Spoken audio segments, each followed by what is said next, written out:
Numerosos encontros com OVNIs e alienígenas foram registrados e testemunhados ao longo dos anos por vários profissionais de todo o mundo, como pilotos de caça, pilotos comerciais, militares, ex-presidentes, astrônomos, astronautas e policiais. Um desses policiais é Herbert Screamer. Este é um dos casos de abdução mais famosos e ocorreu em dezembro de 1967 em Ashland, Nebraska. Segundo relatos, este policial não só conseguiu colidir com o OVNI, mas também foi convidado para visitar a espaçonave. Mas como o sequestro aconteceu? E o que o homem viu? Se a história é verdadeira ou não, cabe a você decidir, mas ela é certamente fascinante. Conheça agora o caso de abdução de Herbert Screamer, um dos casos clássicos da ufologia dos Estados Unidos, ocorrido em 3 de dezembro de 1967. Eu sou o Sidney Góes e você está no Placebo. Vem comigo, que no caminho eu te explico.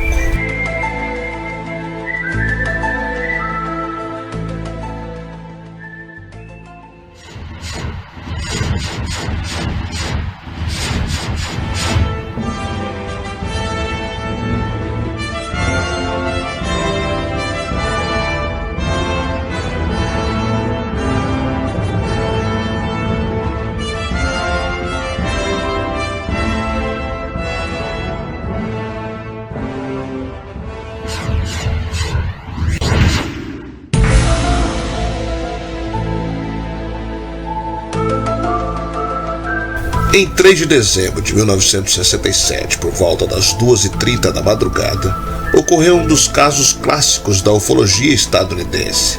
Nas vizinhanças de Ashland, Nebraska, o policial, o sargento Herbert Screamer, 22 anos na época, recebeu uma chamada de um fazendeiro relatando que algo estranho estava acontecendo em algumas fazendas ao longo da rodovia 63. Algo estava assustando os animais dos pastos e celeiros das fazendas da região. Screamer seguiu até o local com a sua viatura, a fim de apurar a origem do problema. Ele seguiu ao longo da rodovia e estradas próximas, tentando descobrir o que assustava tantos animais a ponto de lançarem-se sobre cercas de arames farpado. Em dado momento, quando encontrava-se na junção das rodovias 6 e 63, ele percebeu uma luz no alto de uma colina que a princípio julgou tratar-se de um caminhão. Ele manobrou sua viatura de modo que seus faróis incidissem diretamente no objeto no alto da colina. Em seguida, aguardou alguns instantes. Com os faróis direcionados, ele percebeu que tal veículo não era um caminhão, pois tinha a forma de um disco reluzente, aparentemente de alumínio polido, com um tipo de passarela ao seu redor. Haviam luzes vermelhas que piscavam em luzes que emanavam das janelas do objeto.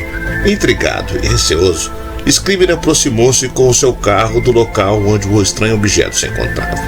Quando estava a aproximadamente 30 metros do aparelho, os faróis do veículo apagaram, seguidos do motor, que parou segundos mais tarde.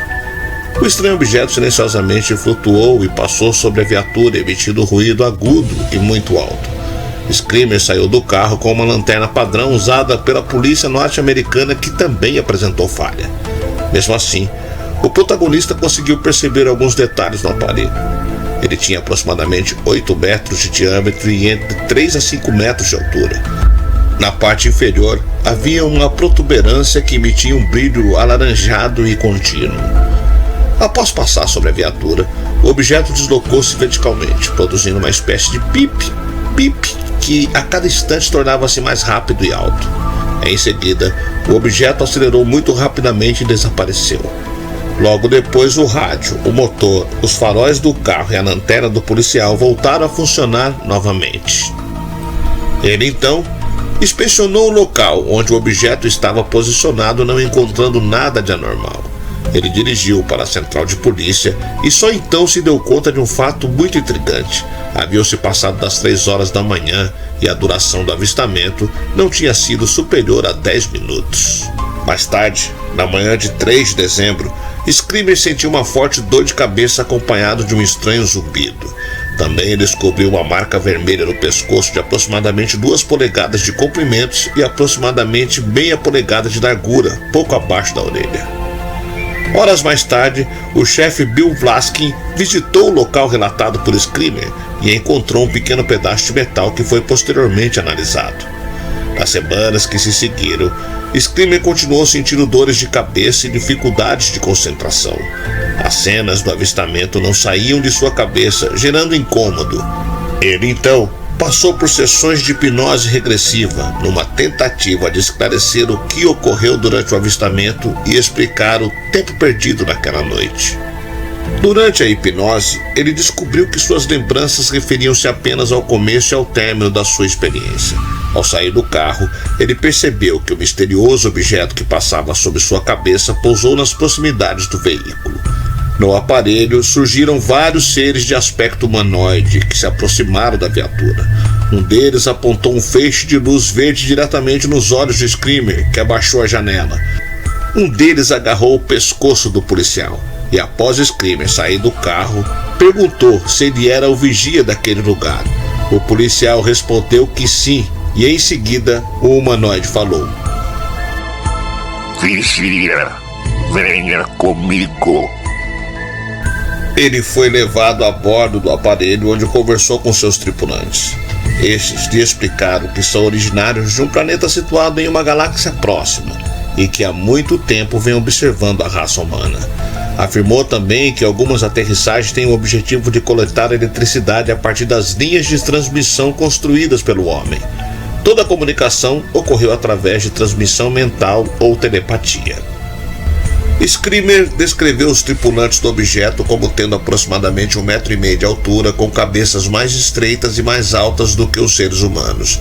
Seu rosto tinha aspecto diferente dos seres humanos, sendo o nariz chato, boca em forma de fenda, que não eram utilizadas, olhos oblíquos, não muito grandes e que não piscavam. Sua pele tinha um tom acinzentado. Todos vestiam um uniforme inteiriço, de tom acinzentado, que cobria dos pés à cabeça, ficando apenas o rosto de fora. Do lado esquerdo, havia uma pequena antena na altura da orelha e uma insígnia de uma serpente na altura do peito esquerdo. Screamer relata que permaneceu aproximadamente 50 minutos a bordo do objeto. Durante esse tempo, ao longo das comunicações, os tripulantes apresentaram os compartimentos de sua nave, que, segundo ele, era usada para vigilância, para que chamam de programa de análise de criação, e que, por enquanto, nos manteriam confusos até que estejamos prontos para aceitar sua presença entre nós. Ao final do contato, segundo Screamer, os tripulantes disseram que ele não se lembraria do que aconteceu a bordo da nave, mas que no próximo encontro entre eles, ele conheceria o universo. Após o contato, Screamer enfrentou dificuldades em sua profissão. Ele desligou-se da carreira policial pouco depois e, mesmo tendo passado por hipnose regressiva, não retornou ao seu trabalho como policial. As amostras metálicas encontradas no local do contato foram submetidas a análises que revelaram ser compostas basicamente de ferro e silício.